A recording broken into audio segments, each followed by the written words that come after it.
सबसे कीमती, सबसे स्पेशल अगर कुछ है तो वो है आपके लिए आपके रिश्ते।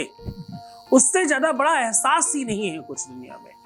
एहसास और खास अगर कुछ है तो तुम्हारा रिश्ता, तुम्हारा संबंध। बिगड़ गया है क्या? खराब हो गया है क्या? चीजें एकदम वर्स्ट हो गई हैं क्या? भगवान ने, परमात्मा ने तुम्हारे शरीर में हर अंग का कोई मतलब रखा है। नहीं रखा होता तो हाथों में लकीरें नहीं देता, मस्तक पर किस्मत नहीं लिखता। हर एक अंग का एक अद्भुत मतलब है। इस अंग में ये चीज लगा कर देखो, लगाते ही तुम्हारा पार्टनर विश्व के किसी भी कोने में हो, सिर्फ और सिर्फ तुम्हारे बारे में सोचेगा और चीखे मार मार करके तुम्हें अपने पास बुलाने की इच्छा रखेगा। जानिए तो ये बात है क्या?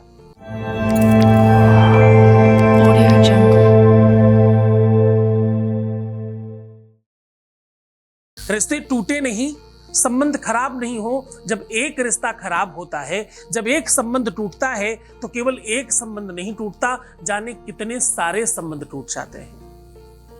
समधी का समधन से, समधन का समधी से, और परिवार में जाने ही कितने लोग एक दूसरे से कनेक्ट होते हैं, वो सब खत्म हो जाता है। मैं किसी शहर में जाऊं तो मेरी बुआ की बिटिया, मेरी मासी की बिटिया, मेरे फलाने का ससुर, उनका साला, उनका ससुराल, उनकी दादी, उनकी नानी, उनकी बुआ, उनकी फूफू, उनकी मौसी, उनकी चाची, कोई रहता है शहरों में, तो मन करता है चलो जी वो रहते हैं, चलो उनके यहाँ चलते हैं। जरा सोचना, अगर उनका संबंध टूट चुका हो तो आप कैसे जाएंगे? तो केवल एक रिश्ता कोई नहीं टूटता, जाने कितने रिश्ते टूट जाते हैं एक साथ, जाने कितने लोग अलग हो जाते हैं। और जो अलग होता है, जरा उसकी भी जीवन की व्यवस्था देखो, पूरा का पूरा ऐसा लगता है कलरफुल चीज नीरस हो गई, बेरंग हो गई है जीवन। एक विवाह के बाद दूसरा विवाह बहुत रेयर ऐसा होता है कि बहुत अच्छा हो जाए। 100 में से 67% लोग 100% कंप्रोमाइज करते हैं दूसरे विवाह में। एक ही साधे सब सधे, सब साधे सब जात। एक ही ठीक हो जाए अगर, तो क्यों कोई दूसरे के पास जाएगा? क्यों कोई दूसरा विवाह करेगा?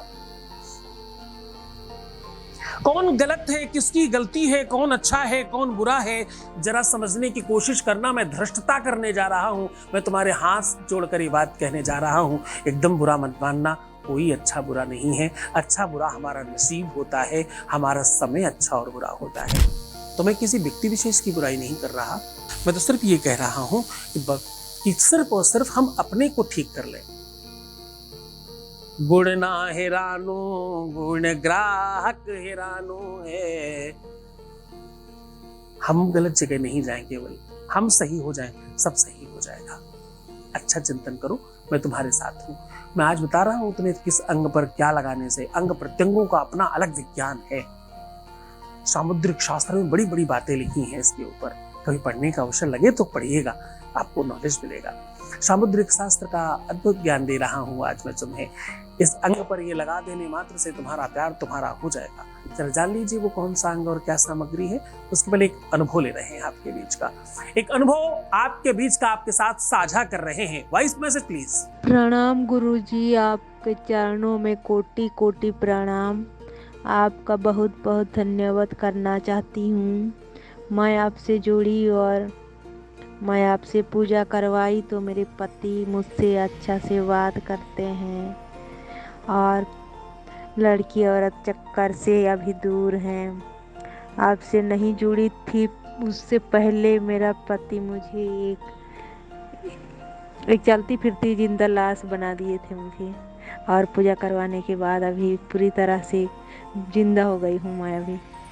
गुरुजी आपको कोटि कोटि प्रणाम। आप ऐसे ही मेरे परिवार के ऊपर कृपा दृष्टि बनाए रखिए गुरुजी।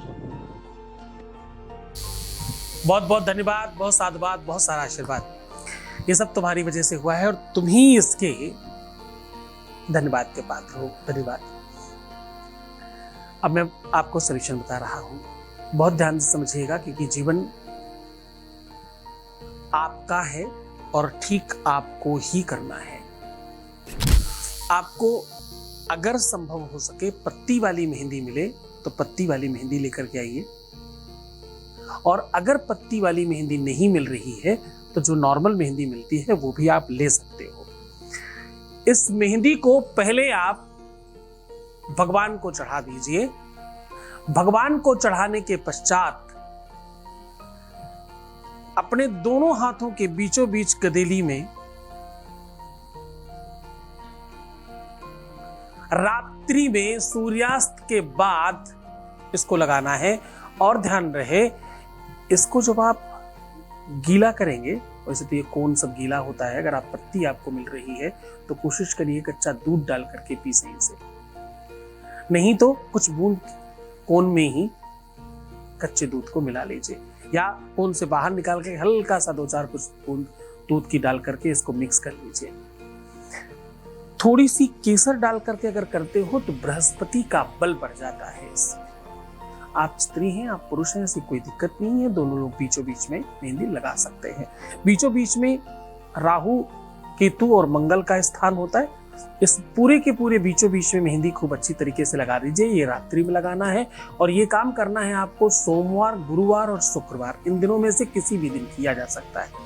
दोनों तरफ बीचों बीच में लगाएं और बिल्कुल छोटा सा सीख के बराबर अपने मस्तक पर लगाएं, अपने गले पर लगाएं, अपने बीचों बीच हृदय पे लगाएं और अपनी नाभि के ऊपर पूरा सराउंडिंग एक चक्र जैसा बना दें। अंदर की ओर नहीं लगाना, बाहर की ओर लगाना, चक्र जैसा बना दें। बस इतना करना है। ये काम कम से कम 5 से 7 बार करिएगा। पहली ही बार में काम हो जाए तो भी 5 से 7 बार करिएगा। 5 से 7 बार मतलब जब मिट जाए फिर दोबारा, मिट जाए फिर दोबारा, मिट जाए फिर दोबारा, ऐसे खूब मन से करना, खूब श्रद्धा विश्वास के साथ करना। तुम्हारा पूरा जीवन रंग जाएगा, पूरा जीवन तुम्हारा कलरफुल हो जाएगा। तुम्हारे जीवन में वो खुशियां आने लग जाएंगी जिसको तुम चाहते थे। पूरे मन से, पूरी श्रद्धा से, पूरे विश्वास के साथ करना। मेहंदी श्रृंगार का सबसे बड़ा गहना है। इससे बड़ा कोई गहना नहीं, इससे बड़ी कोई सामग्री नहीं, इससे बड़ी कोई वस्तु नहीं है।